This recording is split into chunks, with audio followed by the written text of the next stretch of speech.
welcome to English Maniac. Today's topic Introduction of Julius Caesar. Julius Caesar is believed to have been written by William Shakespeare in 1599. William Shakespeare 1599 সালে Julius caesar লিখেছিলেন। The play is believed to have been first staged in September 1599 at the Globe Theatre in London. Globe থিয়েটারের এটা প্রথম কিছু নাটকের মধ্যে ছিল, যেটা কি না 1599 সালে অনুষ্ঠিত হয়েছিল তখনকার দিনের অভিনেতাদের দ্বারা। The plot: The play opens with a street scene in Rome. The tribunes Flavius and Marullus find the common people were waiting to welcome Caesar after the great failure against Pompey. Both the tribunes reproach them for they were forgetting the love of Pompey. আমরা দেখছি নাটকটি শুরু হচ্ছে রোমের একটা রাস্তায়, যেখানে সমস্ত সাধারণ মানুষ জুলিয়াস সিজারের অপেক্ষা করছে, যে কিনা পম্পিদের হারিয়ে বীর বিক্রমে ফেরত আসছিলেন। কিন্তু এই দুজন অফিসিয়ালস ফ্ল্যাভিয়াস ও মারুলাস তাদেরকে বকাবকি করছিল যে কেন তারা সিজারের প্রতি এত আনুগত্য দেখাচ্ছে, যে কিনা পম্পিদের সাথে লড়াই করে ফিরছিল। এখানে আমরা ফ্ল্যাভিয়াস ও মারুলাসকে পম্পিদের পৃষ্ঠপোষকতা করতে দেখতে পাই at the very beginning of the plot. Characters: এবার এই গল্পের ক্যারেক্টার্সগুলো আমরা দেখে নেব। Julius Caesar. Julius Caesar of history was brilliant military and political leader who affected the course of history. Shakespeare present him as a ruling spirit of the play. Though not its protagonist, Brutus is the principal character, but the main interest Brutus' career lies in his futile opposition to the idea of Caesarism. আমরা এখানে দেখছি Julius caesar হচ্ছে গল্পের অন্যতম চরিত্র, মুখ্য চরিত্র কিন্তু ব্রুটাস। এবার ব্রুটাসের যে পতন হয়েছিল বা ব্রুটাসের হার ছিল জুলিয়াস সিজারের দ্বারা, আর জুলিয়াস সিজারের প্রতি ব্রুটাসের একটা জেলাস ছিল।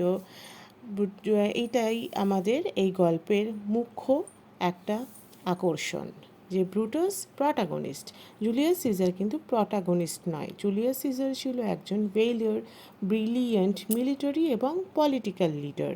আমরা এখানে নেক্সট ক্যারেক্টার ব্রুটাসকেই দেখব, এবং ব্রুটাস আর জুলিয়াস সিজারের প্রটাগনিজম নিয়ে অনেক স্টুডেন্টের কিছু ডাউট থাকে, সেটা এবার ক্লিয়ার করব। Caesar's presence his conception of government. Caesar কিন্তু প্রেজেন্ট করছে conception of government, the imperial idea dominate the story. Marcus Brutus, the dramatic hero of the play, he is a complex multilayered character devoted to Rome. Marcus Brutus, the noblest Roman, is depicted as a failure of a noble personality under the test of action. তো Marcus ব্রুটাসের থেকেও বেশি ভেলিওর brilliant, শক্তিশালী এবং সাহসী ছিলেন কে? সেটা হলো Julius caesar. Marcus Brutus এখানে আমাদের নাটকের নায়ক, কিন্তু তার চারিত্রিক বৈশিষ্ট্য ভীষণই জটিল। তিনি রোমের প্রতি সম্পূর্ণরূপে ডিভোটেড অর্থাৎ অনুগত ছিলেন। Next character Cassius. Cassius is an aristocrat and republic in Rome, ওই জমিদার সম্প্রদায়ের লোক। But unlike Brutus who loves freedom as well as Caesar, সিজারের মতোই সে স্বাধীনতা পছন্দ করত। ব্রুটাস কিন্তু স্বাধীনতা পছন্দ করতো না। ব্রুটাস রুল রেগুলেশন মেনে চলাটাই বেশি আদর্শ বলে মনে করতো। অ্যাট দ্য সেম টাইম তার কাছে স্বাধীনতার থেকেও রোমের প্রতি ডিভোশনটা বেশি ইম্পর্টেন্ট ছিল, যেটা কিনা সিজারের ক্ষেত্রে ছিল না। He is obsessed by one idea, he is imbued with a thorough love for freedom and equality. ক্যাসিয়াসের মনে প্রত্যেক মানুষের মধ্যে সমানতা আর তার নিজের স্বাধীনতার প্রতি একটা গভীর আকাঙ্ক্ষা ছিল। And detest the prospect of a monarchical রেজাইম।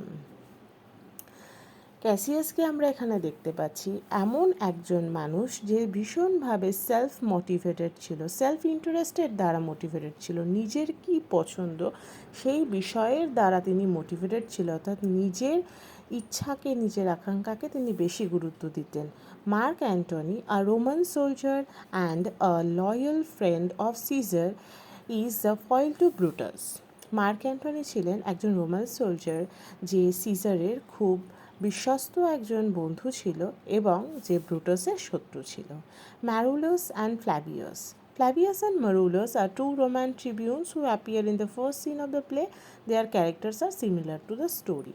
Marullus and Flavius হচ্ছে ইলেক্টেড দুজন অফিসিয়াল ছিল, যাদেরকে আমরা নাটকের শুরুতেই একদম সিন ওয়ানে দেখতে পাচ্ছি। তারা রিপ্রোচ করছে সাধারণ অর্থাৎ কমন রোমান পিপলকে, কারণ common Roman people were waiting for the trump and caesar.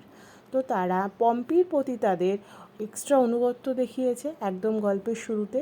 সিজারের জন্য কেন অপেক্ষা করছে সেটা নিয়ে তারা বকাবকি করছে। Thank you. Follow for more.